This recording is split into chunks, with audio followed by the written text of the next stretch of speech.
Okay, so let me show you how to find your perfect clients on Facebook with laser-like precision. Watch this.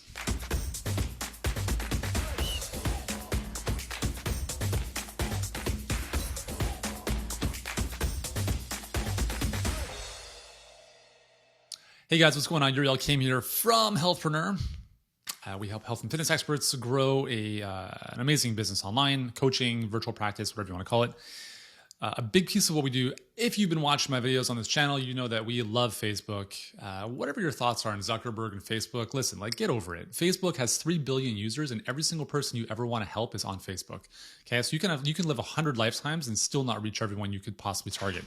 It's an absolute blessing. We should be sending him thank you cards on a daily basis for the opportunity he has provided for us to reach the people we can serve. Okay, so Facebook is incredible. The one thing I will say about advertising in general is that advertising last year was less expensive than it is this year. It was less expensive 5 years ago. It was less expensive 10 years ago. It's going to be more expensive next year, the year after, et cetera, et cetera, et cetera. That's what happens with time, right? It's very much like the appreciation of real estate. Okay, so the sooner you get in, the better it is.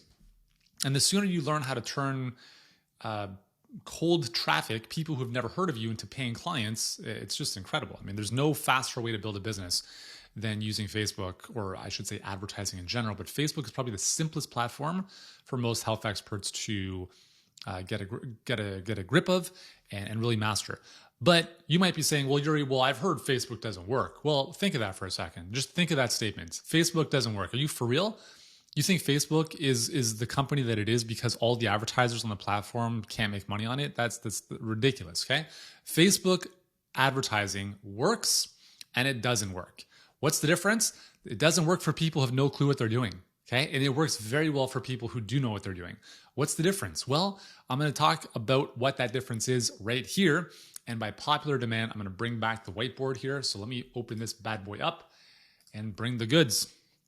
Okay, so I'm going to give you the foundation here that you have to understand. Otherwise, I'm not even going to open Facebook Ads Manager here because that is not even the most important piece, and it has nothing to do with what it does, but it doesn't. Okay, so let me share what you have to understand at a high level because your job here is not to push buttons; it's to think strategically to create breakthroughs.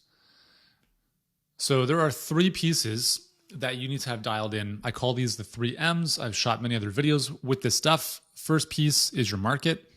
Okay, you have to identify a single target market. You have to. You cannot thrive in business in general, let alone advertising, if you're trying to help everyone. Just think about this for a second, okay? You run an ad, and what does the ad say?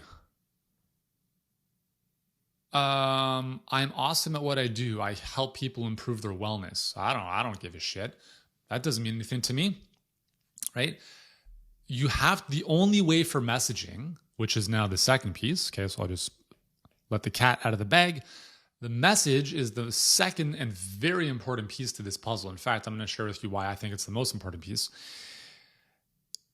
You can't have a dialed in message if you're speaking to everyone.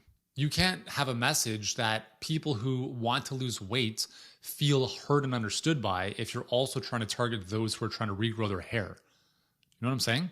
Okay. So marketing is all about selecting a single target market, putting a message together for that audience so they feel like, man, this guy's in my shoes.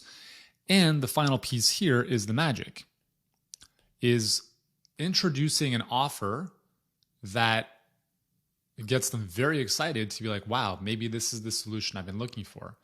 So when you have all 3 of these dialed in, you hit the jackpot in the middle, which is obviously enrollments and money, et cetera, and impact, all that good stuff. So let's bring this back to the conversation of how you can target or how you can find your perfect clients on Facebook using this thinking. So what a lot of people do, and I say a lot of people because I deal with this on a daily basis with our clients, and I want to just kind of iron this out a little bit. So one of the things that our clients will, and again, we've got very, very extensive training on all this stuff in our coaching programs, but sometimes our clients feel like, well, I need help choosing better audiences. And here's my response. You're helping people reduce, let's say, back pain. what audiences you're going to choose? Like, is there a page that says, I love back pain? I'm going to target those people? No. Are there experts out there who specialize in back pain who you can piggyback off of to target their audiences? Probably, right? Are there books out there and products out there that help individuals with back pain relieve back pain? 100%, right? You can use those as potential targeting interests. But here's what it comes down to almost all the time. And let me just go back to the whiteboard here. Almost every single time, it's always the message. Especially if you're speaking to an audience that is massively broad. People who want to lose weight. You could certainly target Dr. Oz, right? You could target Oprah. You could target Weight Watchers. You could target Peloton audiences, because the thinking there is these people are more proactive about their health. Therefore, they might be more receptive to this type of message and offer, which is a very valid thought. And the only way to know for sure whether that's going to work or not is to test the ads to that audience. But I remember a number of years ago, I was speaking to a buddy of mine who had a yoga offer, and he was telling me he was killing it with Facebook. And I said, dude, like, what are you guys doing for like audience selection? Because at the time I was just getting into Facebook ads. This is almost 10 years ago. And he's like, oddly enough, we're just running ads to women between 40 and 60. I was like, sorry, what? He's like, yeah, we're just broad audience, and the ads run to those women between 40 and 60 years old. And that was my first like aha, where I was like, hold on. You're telling me that the audience there's no interest selection. Like, it's just broad audience. Like, if you went into Facebook and essentially you chose, United States, women, age 40 to 60, and that was it. And then you went on to create the ad. Like, there's no interest selection, nothing. That's essentially what he was talking about. And at first I was like, that sounds crazy. But then as I started learning more about this stuff over time and testing all this stuff out, it makes a lot of sense. Here's the thing with Facebook is that you can laser target. You can get down right into the granular details. You can say, as an example, I want to target women between 40 and 60 who live in the US, who have an interest in Dr. Oz, Dr. Mark Hyman, all the different health experts, right? So that would be one layer of interest. And also fly business class, like international cruises, have purchased stuff online, and have 3 kids, take their kids to daycare, whatever it is. Like, you can multiple layer all these different things. And you're thinking, well, that would make a lot of sense because that would laser focus exactly who I'm looking to target. And my answer to that is you just have to test that, because in some cases that can work. But the challenge is that the deeper you go with your layering of interest, the more money you're going to pay for every piece of the pipeline, right? So your cost per acquisition for a lead, call booked, client, all that stuff is going to be a lot higher, because Facebook is having to use a lot more of their special sauce to give you the right people. It's like if you were to rent a mailing list from a direct response company, you're going to pay more money the more targeted that list is. You're going to pay more money if those people have purchased something in the last 90 days. You are going to pay more money if those people have purchased something versus if they just got those emails as opt-ins, right? So here's the thing with Facebook is that we think that type of interest selection is usually better, but sometimes it's not. And in a lot of cases, in my experience with our clients, not just our business, but with our clients. So one sec. Healthpreneur, we only speak to health and fitness professionals. So we can't go broad, right? We have to target people who have those job titles or interest in their profile. Okay, so that's a caveat. But for you, the health expert who's targeting a broad audience who wants to lose weight, reduce pain, have better looking skin, whatever it is, you can certainly select audiences that might be related to those. But I promise you, if you choose broad audience and whether you choose broad or more narrow, based on likes or interest, the key, as I've already mentioned, is going to be the message. And here's why. Your messaging is like a dog whistle. It's the dog whistle that only the right people listen to or hear. So when you are, and this is the big skill you have to develop. I mention this all the time. The number one skill you have to develop as the leader of your business is communication. The ability to clearly communicate, not just like what you do, but clearly communicate words in such a way where people who are reading those words or listening to stuff like this feel understood. That's how you win. And the only way to create great messaging is what I call the one-word marketing plan, which is empathy. This means you have to know your audience better than they know themselves, okay?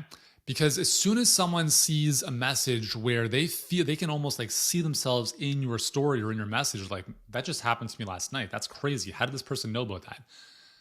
That's where you start to really hit the nail on the head. So when we target broad, we allow the messaging to pull the right people in. So let's say you're offering people, a free masterclass or a webinar. You share your ad as a message, right? There's a message in that ad. There's an angle, there's a hook, there's a story that's going to pull the right people in. They're going to opt in to watch your webinar. You do that over and over and over again. What happens now is that Facebook's algorithm is going to find more people like that, assuming your campaigns are set up for conversions. And the beautiful thing here is that Facebook's algorithm is very, very good. So when you go broad-ish and you allow great messaging to find the right people and bring them in, now Facebook is going to go out there and find more people like those people without you even telling them audience specific interests, etc. The message has done the heavy lifting. And this is where most people don't succeed, is because they think they can just run one ad and, oh, it didn't work out. Or they boost a post from their Facebook page, which, like, who cares, right? The ability to turn words into money, again, that's probably not the greatest example of an analogy, but the ability to sell through penmanship, copywriting, right, is messaging, is the ability to think about what is a frustration that my client is going through, or that this target audience that I'm serving is going through, and how can I weave messaging around that. So let me give you an example of one of the exercises that we have our clients do. So this is called the emotion inventory, okay? So it's really simple, and I'm going to finish off with this. Is before you write anything, is you need to get into the mind of your prospect. You have to live in their head. You have to enter the conversation in their mind. And the easiest way to do that is through the following. Let me do this. All right. So what are their current frustrations? So what are the things they want solved now? Like, what are the things that are just like, man, I got this friggin' pain in my butt. I got to get rid of it now. That's a frustration. A fear is really a frustration that doesn't get resolved and then just kind of gets worse. A fear is also worry. So someone laying in bed at night worrying about their heart or worrying about getting, the virus, that's fear, right? There's no frustration. They've been, like, if you watch the news throughout this whole pandemic, it is 1000% absolute dictatorial fear mongering. It has just been the worst case of, it's actually brilliant, but disgusting at the same time. And that is how you can conjure up a tremendous amount of fear in a mass population. I'll save my thoughts for another day. Anyways, so fears and frustrations. You want to think of what are their fears? What are they worrying about? What are they, not able to sleep at night about? Etc. Frustrations are current things that they want to get rid of. So once you've identified those, you're just going to list them out, okay? The next thing is, what are the wants? So the wants are essentially frustrations solved now. So if someone has a headache, the want is, I want to get rid of my headache now, okay? Desires are future-paced and very often value-oriented towards their self-identity. I want to become the type of person who, right? And this, as an example, so let's say frustration is, I can't fit into my pants, right? I've got too much belly fat. That's a frustration. I can't fit into my pants. So what do I want? I want to lose belly fat. Really simple, right? So wants and frustrations are kind of two sides of the same coin. It's the opposite side. So if the person wants to lose belly fat now, what is the desire in the future? Maybe they're not thinking of it now, but maybe some people are. And the desire might be to be the type of person that is just fit and healthy, who never has to go on a diet again. Right? And so what you want to do is you want to bullet these out. You want to list all these things out. You might have 5, 10, whatever in each box, and each one of those becomes an angle for your ad, not all 20 of them together. You take one frustration, you build an ad around that one frustration. So as an example, let's say the frustration was, I I can't fit into my pants. Okay. Now, what I'm about to share with you, here's a big disclaimer, is not going to be Facebook compliant. And this is very important to understand. So do not word for word what I'm about to share with you, because you're going to get shut down on Facebook. You have to understand compliance and policy on Facebook ads. And if you don't know, it's not good, okay? Because what I'm about to share with you is not compliant on Facebook, and I'm not going to worry about, wordsmithing it to make it compliant. But I want you to understand the concept. So frustration, out of my list of a couple that I've identified, can't fit into my pants, okay? So first word of the ad, sick and tired of not being able to button up your pants. Okay, so just think about this. We're targeting a general audience, women 40 to 60. It's millions of people. Is everyone going to resonate with that? Never, right? But a good percentage of them will. So they're going to stop. The purpose of the ad is to stop them in their tracks, keep reading. Sick and tired of not being able to fit into your pants? I can relate. In fact, last night I was laying on the couch and my son came over and he grabbed the rolls around my stomach. And he said, "Daddy, why do you have a tire around your waist?" And I felt like shit. Okay, so I'm using a bit of a story here that's relating to the frustration, and then it's going to weave into something I discovered, blah blah blah. Here's a solution. Go check it out. Now remember, none of that stuff is Facebook compliant. Okay, you're not going to fly with that on Facebook. But I hope you understand the concept of you take one frustration, you build your ad around that one frustration, or that want, or that fear, or that desire, and that becomes the angle for that ad. The cool thing though is that, and the thing that I think I'll just finish with here, is that people are more motivated by pain than they are pleasure. So if you were to start the ad like, wouldn't it be great to have a six pack or a summer beach ready body for the summer, right? So that's more wants, that's more pleasurable, versus can't seem to get rid of that stubborn belly fat.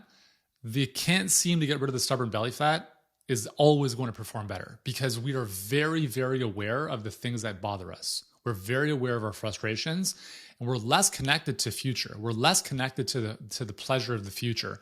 So although it's good to have a mix, right? You don't want all of your ads to be negative or whatever, but generally people will do more to get out of pain than they will to seek pleasure. So the beautiful thing about this is that even though wants and frustrations are kind of two sides of the same coin, if more of your copy, more of your messaging is speaking to the current problem and then segueing into the wants, that's usually going to stop people in their tracks and really hit them where they're at a lot more effectively.